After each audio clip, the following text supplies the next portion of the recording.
Rights of the Rule 115, Right of the Accused. Section 1, Right of the Accused at the Trial. In all criminal proceeding, the accused shall be entitled for the following rights: to be presumed innocent until the contrary is proved beyond reasonable doubt, to be informed of the nature and the cause of the accusations against him, to be present and defend in person by counsel at every stage of proceeding from arraignment to promulgation of judgment. The accused may however waive his presence at the trial pursuant to the stipulations set forth in his bill, unless his presence is specifically ordered by court for the purposes of identification. The absence of the accused with a justifiable cause at the trial of which he had notice shall be considered a waiver of his right to be present thereat. When accused under custody escape, he shall be deemed to have waived his right to be present on all subsequent trial dates until custody over him is regained.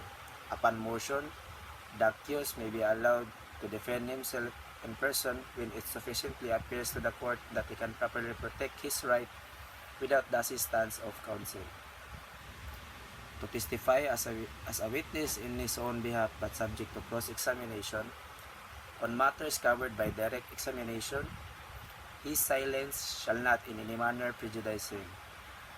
To be exempt from being compelled to be a witness against himself.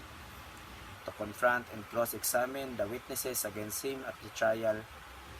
Either party may utilize as part of its evidence the testimony of a witness who is deceased out of or cannot with due diligence be found in the Philippines, unavailable or otherwise unable to testify, given in other case or proceeding